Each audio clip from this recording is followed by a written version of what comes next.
So it's all to play for still. I think so. Do you want to bet against us?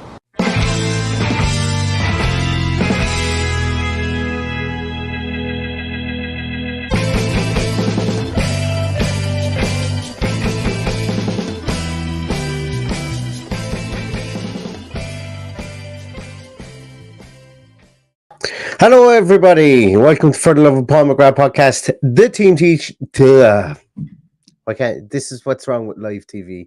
You can't do retakes when you get all tongue-tied when you try to say the team sheet tantrum for Aston Villa and Southampton. And I'm absolutely doubly chuffed because, as you can see, my new home shirt has arrived for the 2022 season. And before we get cracking, I decided I wanted to come on early because I'm going to have to leave a bit earlier today. Got to make the trek back into Galway City as well. The undefeated Connacht Lions. I just have to get the pennant in there. The undefeated Connacht Lions are meeting up in Taft's Bar in Galway tonight. If there's any stragglers, if there's anybody on stag parties in Galway, if there's anybody who even so much as sniffed a Villa fan previously and wants to join us for a few drinks in Taft's Bar in Galway tonight, you can do so. We'll be in there and you'll hear us. We'll be the loud people to the right of the front door. Also, I want to give a shout out to somebody who I was chatting to today. So you guys might know him from Twitter. Biff Sweeney is on his way over to the game today with his son Michael, and I just wanted to give a shout out there. His son Michael is on over to it. He's got the lucky hat on, so that means Villa are going to do it today, and I'm delighted. And it's great to see that the game actually went ahead because obviously these games were supposed to be cancelled for obvious reasons and for good reasons and so on, but or not good reasons, you know what I mean, but reasons that we can understand. But this game goes ahead, and it's great because Biff and his young lad get to go over and share some time watching Villa, which is always good. Always good. So I hope you enjoy it over there, Michael. And to your father, tell your father the Jets, who supports the New York Jets, that unfortunately enjoy today, because on Sunday you're going to get a trouncing by the Cleveland Browns. So look, that's just the way it goes. But enjoy tonight and enjoy Villa winning. That's that. Let's talk about the team. I came on, as I say, a small little bit early today because of I do have to leave a small little bit earlier afterwards, and I have my new shirt on, as I've said already. Now, does anybody want to guess who I got in the back? That's going to be a running trade throughout the course. There's no prize or anything, don't have any prize for anybody, but I have a player on the back. Yes, I'm a 37-year-old man who gets a player printed on the back of his shirt. What are you going to do? There's room for all of us in this spinning globe that goes around the sun, but there's room for all of us. So have a guess at who I have gotten on the back of my shirt, and we'll reveal it at the end of the show just before I leave. But Aston Villa are playing Southampton. Lots of rumours abound that Danny Ings is going to be starting tonight up top, that Ollie Watkins won't quite make it, may make the bench, is what the rumour is at the moment. Apart from that, it looks like it's going to be a stable team. I know there's lots of people chatting about, like Coutinho, that he might come back into the team. Obviously, Stephen Gerrard did wax lyrically about Coutinho. He also said that he had words with John McGinn to the effect of that he's trying too hard and so on and so forth. But let's see what that brings. There's the comments coming in. Maybe there's lots of people guessing to see what I got in the back of my shirt. But let's go down through. Oh, firstly, I want to say very, very, very big thank you to Stuart Cowley. That is super generous, Stuart. Thank you so much. I really appreciate that. And I appreciate everybody checking into the podcast tonight. Let's have a little look at some of the comments here before we get to the team news. So Midnight Mark says he's having a drop of Guinness under the Holt. Love it. Love to see it. Stephen says the Twitter is saying that Ings is starting for hashtag Team Paddy. Yeah, as regular listeners to the podcast will know, Paddy is very much on Team Ings. And his goal scoring ability, and we have this regular kind of back and forth because I'm Team Watkins, and it would just be lovely if the two of them could play in the same team together. We've got there's some scores coming in there already, which is fantastic, and they're all positive from a Villa point of view. Junior Bennett says 2-0, Albert says 4-0. Albert then comes back. Oh no, he says Watkins 2, Bailey and McGinn. That'd be nice. Brian Hennessy says 4-1, and Heighton Pokar I'm not quite sure if I've pronounced that correct. Says 4-3 and up the Villa. I love to see it. Love to see it. Kieran, good to see you, Kieran. Guys, Kieran O'Callaghan, get on his Twitter. Kieran O'Callaghan's jumping out of a plane. If nothing else, you should pay to see that, to be honest with you. Kieran O'Callaghan is jumping out of a plane for the Aston Villa Foundation. I think it's tomorrow, Kieran. You might let me know in the comments. I'm nearly certain it is tomorrow. But I've been assured that all the relevant checks have been done. But Kieran is looking for looking for donations, and you guys will be able to find the link. We retweeted it out last night. It's for the Aston Villa Foundation. If anybody has anything going spare, Kieran O'Callaghan, he's the man, the myth, and he's definitely a legend. I probably still owe him for about 4 pints that we drank in the Aston social last time I was over. But it was only because I was distracted because Paddy started doing karaoke. I was so distracted I left a pizza that I ordered at the bar and never collected it. So that's how distracted I was by Paddy's beautiful voice. But Kieran, everybody get over to Kieran's page and see if you can spare anything raising funds for the Aston Villa Foundation, and that would be great as well. Looking down through these comments, Danielle says I'm looking good. Thanks very much. I got a new haircut and everything. Championship haircut for today, not championship, but you know what I mean. That's a saying we have here in Ireland, is championship haircut is when you get your haircut to make yourself feel good before you go playing a game yourself. So that's what the phrase is. So look good, feel good, play good, I think is the one that Ronaldo used to say. Charlie's asking what's the size in them like. It's absolutely perfect. This is a large, and I had to definitely get an extra large for previous shirts. Size is perfect. So much so when I put it on today, I actually went and I ordered the away shirt. I didn't want to order 2 and have to send 2 back, so I ordered them in dribs and drabs. And you guys can order, but there's a link actually on the podcast underneath here. You can order 20% off any Aston Villa shirts. If you are looking to order on Kitbag, that's where I got this from. You can order in the podcast notes. There is a link there as well. Anyway, let's get back to the game here. There's rumors abound that there's going to be no Martinez tonight. And I'm making an effort to pronounce it the correct way, which is Martinez, as opposed to Martinez, as I usually call it because of my thick Irish brogue. But I think that this is the one area of the team, and thankfully it's going to be at the top of the list, no matter what way you look at it. But I think that this is the one area of the team for me that is really, really interesting, because myself and Paddy spoke about it last night. Philip Marshall, for all the underage exploits he had in goals for English underage teams, you don't want to be coming into a cauldron Friday Night Lights on TV, live on Sky, with a team that hasn't been able to keep a clean sheet in God knows how long. You don't want somebody like Philip Marshall coming in there, specifically as well when we do have communication issues within our back four from time to time. I've no doubt that he could be a great shot stopper. We've seen it. He can be a great shot stopper. Having to wade through the bodies to come for crosses, come for corners. The likes of Shea Adams around there, and their back two coming up here. I hope that Martinez is fit to go. But as I say, I am more hopeful than anything there, because if it isn't him, with Robin Olsen having a knee issue and Jed Steer unfortunately being out long term, it would look like it would fall to Philip Marshall for this for this game, as Sinisalo has gone on loan, who's somebody that the club think really, really, really highly of, but they also think highly of Philip Marshall. I think if I'm not mistaken, and you guys might let me know in the comments, Philip Marshall was signed from the Manchester City Academy as well, probably about 2.5-3 years ago.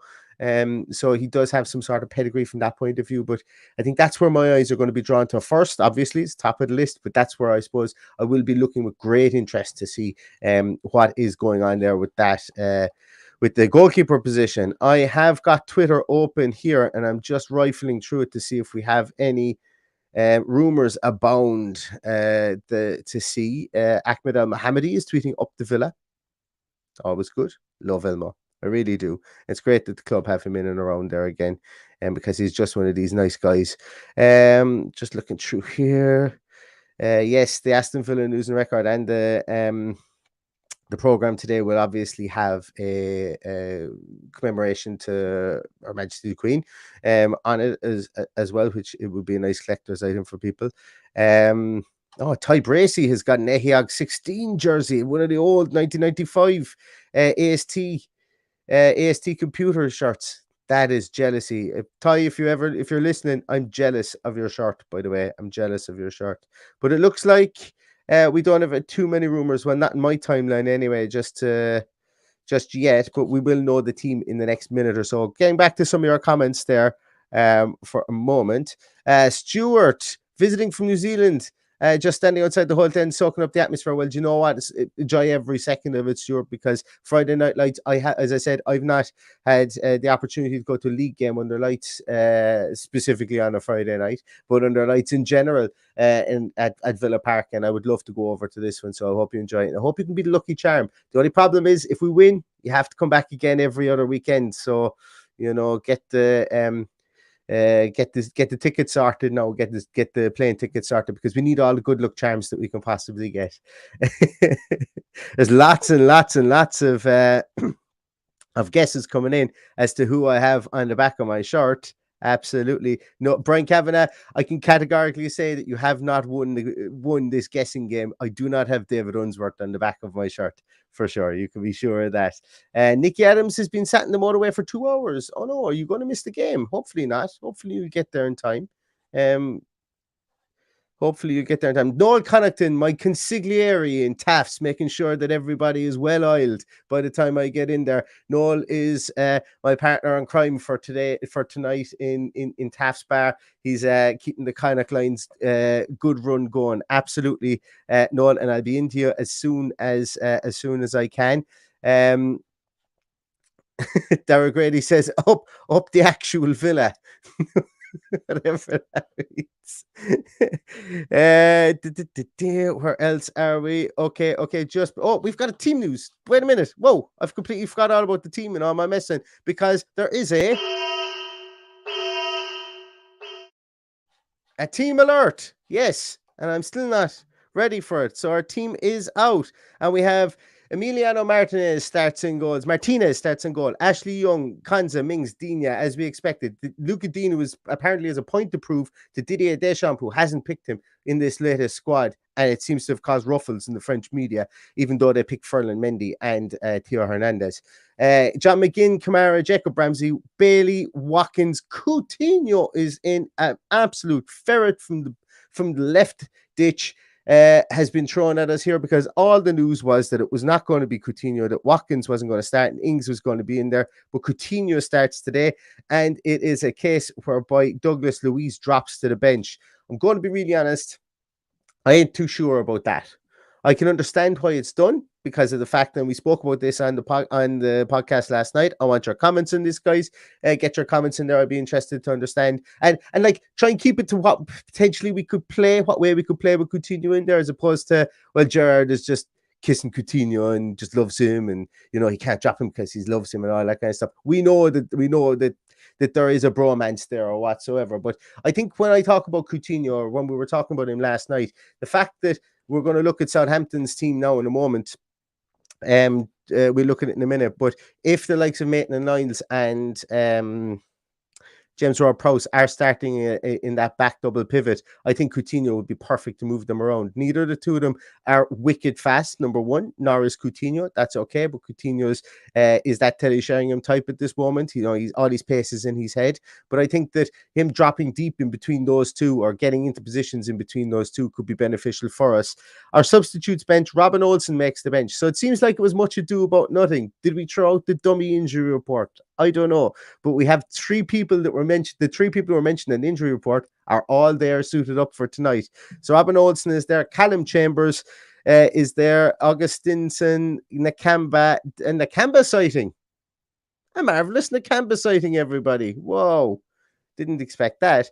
And a Morgan Sanson sighting later on for all of you hard of sight. But then Dunker. So we've got Nakamba, then Dunker, Douglas Luiz, Morgan Sanson, Bundia, and Daniel Ings. Daniel William Ings, I think, is a Daniel Patrick Ings. I can't remember which one it is. So we are midfield heavy inside there, guys. We are midfield heavy in that on that subs bench. And I think it just goes to show that, our when we were trying to get players out in the summer, and look, you can't sell everybody you want. And look, we know that we've had issues getting players moved on in the past. We've got 1, 2, 3, 4, 5 midfielders there if you include Buendia as a midfielder. 5 midfielders in our 9-man bench. So it just goes to show really there that there is still a small bit of work to be done on this squad if we are to have options in other areas, because you take Matty Cash out of the situation here, Ashley Young comes off the bench, and then that bench does look a small bit unbalanced.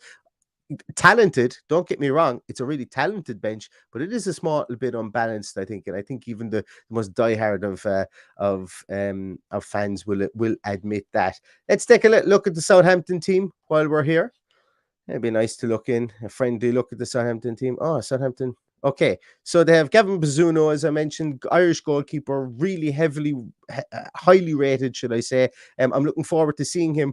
I do hope he has to pick the ball out of his net a couple of times, but I'm looking forward to seeing how he's going to progress within the Premier League through the course of this year for my own selfish Irish reasons.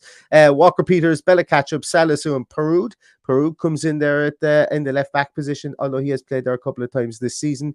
You have Diallo and Ward-Prowse. So immediately we don't have Maitland-Niles in there, and I don't think he's even made the bench. But you have Diallo, who offers a small bit more energy in that pivot place there, and Ward-Prowse, Elianusi, Gineppo, Adams, and Armstrong. They make up your front four, and the reason I call it a front four there is because Southampton famously played that 4-2-2-2 formation, and then everybody is just fluid once you get into the front two positions. But I suppose really we spoke last night about Elianusi. He's been a thorn in our side before, but he can blow hot and cold. Gineppo, latent pace again. I'm not really like.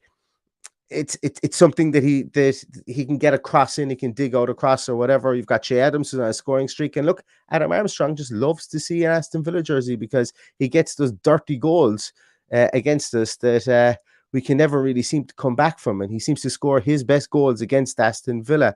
And on their bench they have Alex McCarthy, they have Larius, Lianco, Coletta Carr, who we were rumored to be purchasing during the summer, is on their bench. Stuart Armstrong, Joe Aribo, recent arrival from Rangers. Sam Edozie, recent arrival from Man City. Sekumara, recent arrival from Bordeaux, and then returning St. Mary's favourite of Theo Walcott, another man who likes a goal against us, is on the bench as well.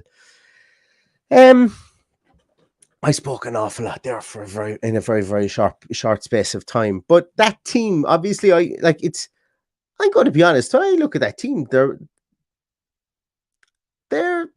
strongest area is their back four, and they're coming to Aston Villa. And look, we know what Ward-Prowse can do. We know what he can do giving away frees. If we give away frees 30 yards from goal, we know what he can do. We know what he can do from corners. Previously, they would have had a massive corner threat with, ironically enough, Bednarek and with Vestergaard. Vestergaard was there. I'm not quite sure. I don't know. I've never seen any statistics. If anybody on it, but if anybody can tell me anything in the comments there regards to set piece statistics for them, maybe in the latter half of last season or the first half of this season, that'd be interesting because, Adam Armstrong isn't exactly the tallest man in the world. Elianusi isn't exactly the tallest man in the world. Gineppo isn't the tallest man in the world. Che Adams is maybe touching 6 foot. Bella Ketchup is, I don't know what height he is. Salisu, I would imagine they're the 2 tallest players in the field. Walker Peters is going to go for a run up that line all day long.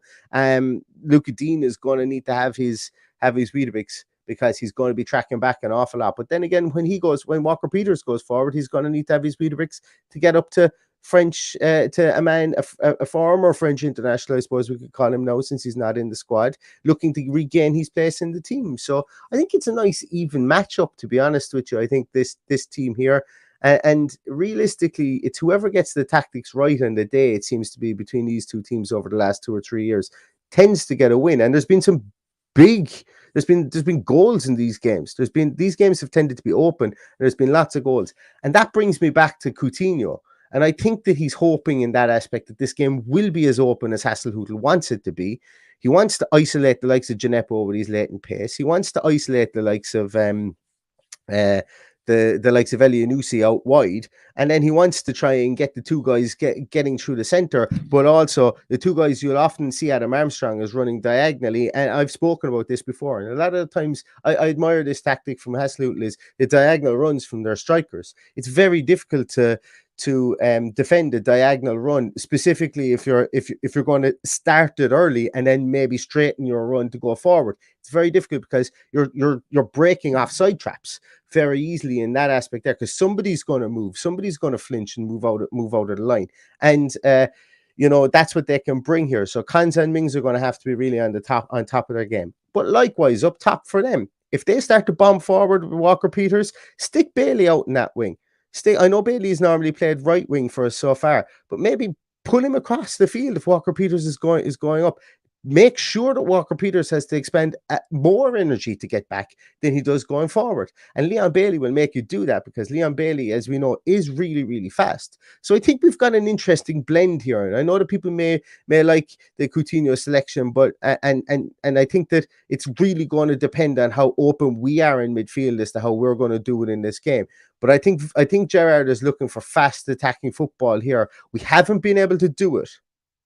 We haven't been able to play fast attacking football since Gerrard, bar 2 or 3 games since Gerrard has come in. We just haven't been able to do it. A lot of it has been down to Coutinho slowing up the ball at times in the middle of midfield, or players looking to find Coutinho and slowing up what they're doing, or maybe going wide too early. There's been a lot of kind of kinks in the delivery system that we have with our counter attack. But let's see if we can get this right after this week-long break that we have coming into this game. I would imagine we're going to see Leandro Dendoncker at some stage today. I would imagine, it would be great to see Danny Ings come on and do some damage as well.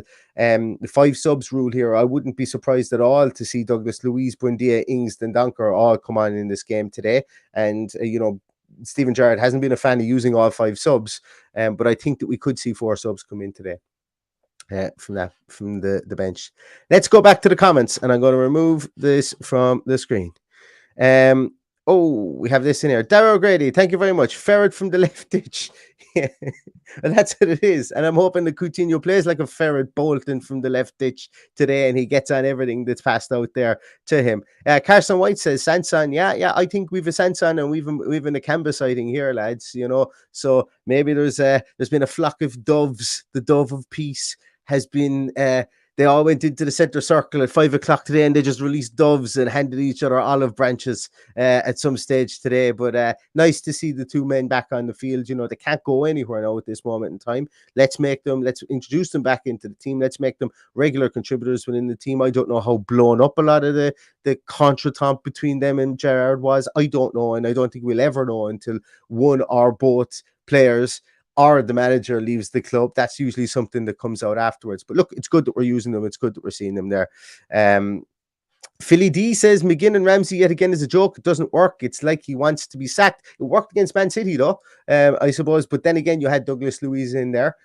For sure. But maybe he does want to be sacked. We'll see. And as I say, I don't say that flippantly. I don't say that sarcastically either, Philly D. I'm saying that from the point of view that his head is still on the hot seat, I think, with regards to this. And I was speaking to somebody today that I knew somebody who used to do. I think they refer to them as actuary as well in Paddy Power, and they used to say, with regards to the relegation odds, the bookmakers would what moves the odds essentially. And our point for Aston Villa against Man City actually didn't move the odds favourably for Aston Villa. We actually shortened. We went from 11-2 into 4-1. And I remember this guy telling me before that it's expected things that will lengthen the odds. So what I mean by that, and that's why I've been saying this before, is if we're we would have some reasonable probability or reasonable expectation to get a point against Southampton today, potentially get 3 points at home. So the expectation is favoured in our side. So we would be favourites to win this game today. So from that point of view, we win this game today, our odds for relegation will probably go out to 6 or 7-1. And that's what, look, the bookies are very, very rarely wrong. And that's what they go on. They go on expected results. So it's any of these surprise results move the marker very, very little. And like you said there, Philly D, I just wonder how he expects this game to go tonight, and is it different to what his expectation was against Man City? So it'll be interesting to see, and I hope it does work tonight because it's going to be a packed Villa Park, and I hope to God it does work tonight for sure. Where else are we?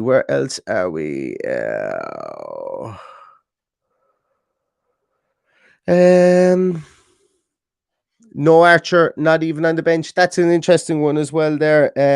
Archer wasn't picked in the under-21 squad, and it was actually said today, the question was asked, was there some sort of an injury there as well? I don't know. I haven't heard anything. But when he wasn't picked in the English under-21 squad today, there was just a question asked. It wasn't a rumor. It wasn't anything like that. Maybe he picked up a small niggle or something. So I don't know. I don't know about that at all. But with all those midfielders on the bench, I think it does look like they will be rolling in and out midfielders quite a bit tonight, and hoping to see some changes in there as well.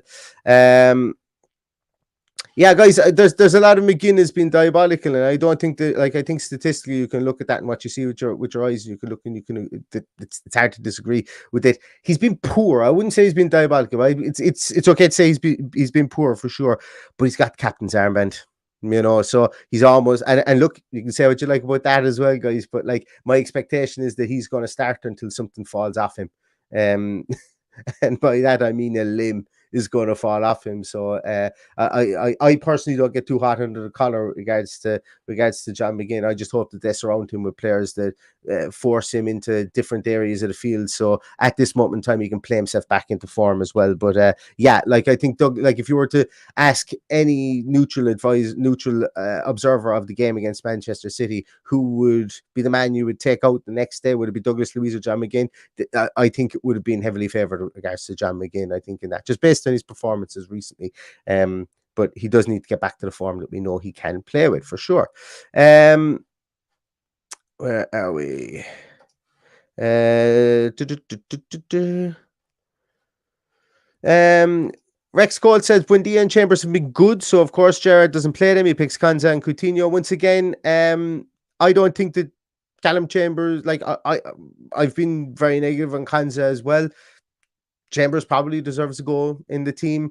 I think that I'm reserved to the fact that you can't bring Coutinho on and expect him to change the game, but you can with Buendia, and I think that means a lot to managers in general. Buendia started, I can't remember what game it was. Was it against Crystal Palace that he started and didn't think he was much good? Or was it West Ham? I think it might have been West Ham. Didn't think he was much good when he started, but that's when... And I'm not making excuses for Steven Gerrard. Jesus, don't get me wrong here, guys. But I can understand the madness between, why people are saying, why does he always start Coutinho and bring Buendia off the bench? And maybe we need to see a difference in that. Maybe we do for sure. But I think that for me is the moot point. The real point here is Douglas Luiz should be starting instead of Coutinho anyway. And then I don't think there would be any discussion really about the fact that McGinn might be wide open or the Coutinho starting over Buendia, because I think that we just looked an awful lot more structured and things just looked like it was more well-oiled when we had that Douglas Luiz and Kamara double pivot in there, and you just can't see a double pivot being played between Kamara and McGinn there, because McGinn doesn't seem to hold his position enough. But yes, I'm looking forward to seeing Buendia for sure. I thought Chambers might get the nudge in this one, in this game, but he likes the Konsa Mings partnership, it seems, and I think that once Bednarak comes in, I would say get used to the Bednarak and Mings partnership when he does come back, and we'll see if that proves fruitful or not. But yes, Callum Chambers, as I say, has never really put a foot wrong for Aston Villa. Probably the only game he didn't play really well was when we played him in defensive midfield last season. He did an awful lot he looked cumbersome in that position, but since he's been put on Aston Villa shirt, he's been absolutely outstanding for Villa, and you have to wonder when he's going to get his next chance again for sure. Absolutely. Just scrolling down there. Where else are we? Can't see there. Yeah, there's a ton of negativity there, guys, and I think that's absolutely okay too. We've nothing really to go on. Put in your comment. Put in your scores there, guys, and we'll do it really quickly because I got to run and get a cab. So pop in your scores there. I personally think that Aston Villa are going to win this game. I think we're going to score 2 goals tonight. I think we're going to concede. So that means by dint of that virtue, I think we're going to win 2-1. I don't mind, like when I say I don't mind this team, I'm not surprised by this team. I'm not enthused by there's areas of this team I'm not enthused by, and look, it's obvious, not really enthused by the Kamara, McGinn, Ramsey axis that's in there in midfield, because as a lot of you guys have pointed out, and I'm playing devil's advocate here at times, as you guys have pointed out there, we don't control games when we've got the 3 of those guys inside there. I would also like, to see Douglas Luiz in there. I think that we should go with what got us the point against Man City, and this team are going to be wide open anyway. I think Jacob Ramsey could provide that spark up there. Maybe Coutinho might do it to a greater degree. Maybe Buendia might do it. Maybe this was a game to play 2 up top with Ings. I don't know, but it's a team that we could have. It was one of probably 3 permutations that we had with regards to this team. And as I say, sometimes that can be very, very frustrating with Steven Gerrard, that it's very much like cookie cutter. I've got my plan A, my plan B, my plan C, and I don't deviate from those. And that's fine when you're winning, but when you're not getting the results that you should get against against teams around you, or the results that everybody feels you should get against the teams that are around you, that can become frustrating as well. So I'm going to go with a 2-1 win. And we have Jordy Villain says it's going to be 2-1 Villa, so I'm predicting a 5-0 massacre with us also missing a penalty. We have Surgeon something. I don't know. It says 3-0 to Villa. The big Matthew says 2-2 Ward-Prowse double, Buendia and Luis to get us back in it from the bench. That would be fantastic. PJ Coyne says 1-0 to Southampton, I presume. Really Random Review says 2-1 Villa. 0-0 says Holtender. 1-0 says Danielle. 2-2 says Mark Brannigan. 2-1 says Midnight Mark. 3-0 says John Lowe. Dan Lane, you're not the parish priest we used to have at home called Father Dan Lane by any chance, no? Because it would be absolutely amazing if he was an Aston Villa fan. The now retired priest that used to be in our parish. I presume you're not, but maybe you do. Maybe you have a lot of time to look at Aston Villa stuff on YouTube. Who's on the back of my shirt? You're going to keep you waiting until I do this rundown. And plus, I also forgot to tell you as well. So thanks for reminding me, Dan. Where are we? 2-0 says Shane Coleman. 3-3 says Alex Roberts. Mystic Max predicts 4-1 to Aston Villa. Dean O'Shea says 3-1. Jordy Villain says watch us go win 6-0. Standing on the World says 2-1 Villa. Danny Harvey says 2-0 Villa. Pat Max says 4-1 Southampton again. 2-1 Villa says Jake Aston Villa. Where is Dan? Is that Dan? You're welcome. I wish I was. No, Dan isn't the parish priest that I used to have. Rex Cole says it's going to be 5-0 to Villa. That's the spirit. That's I love. Cat Cannon says 2-1. Dara Gray says 2-1 for the customer boat. That's an in-joke there for anyone who is from Ballingarry in County Limerick. Paul Oliver says think we might lose 2-1. Mark Farrington says 3-1. And O'Grady, he was sitting up there for a joke for me. Of course the priest would be supporting the Saints. Of course he would. Damn, why didn't I think of that one? AVFC agent Jared says 1-1, and I want your opinion on that. I think it could very easily be 1-1. I think any game that Aston Villa could play, I think probably 1 goal is what we have in us. I'm hopeful that we will score 2, and I certainly think we will concede as well. So I think 1-1 would be, I think it would be very, very plausible result for sure. 6-2 says Himalaya. Pete still says 3-2. 3-0 says Skate. 2-0 says Ad. And Jake, that's nice haircut. Thank you very much. James says 3-1 to Aston Villa. And a 3-1 to Southampton, says James. That's just my Villa bias coming in. That I said 3-1 to Aston Villa. And for those of you who were wondering who is on the back of my shirt, it is Boubacar Kamara, number 44. get in there before he gets the 6th jersey when Douglas Luiz leaves in the free in the summer. So I said I'd get in there with the Kamara 44 because he is a legend and he has been arguably our best player this season. So excellent, guys. Thank you so much. Really, really appreciate all of you chatting in here today. We've had 350 people watching at one stage, which still always blows my mind. Really appreciate you guys. Thumbs up if you haven't done it already. Click out of the live chat. Give us a thumbs up. A small ask before we leave. I got to run now, but we will be back with a post-match. I will be outside somewhere in Shop Street, do a post-match directly after the game. Hopefully we will be happy and we'll be singing.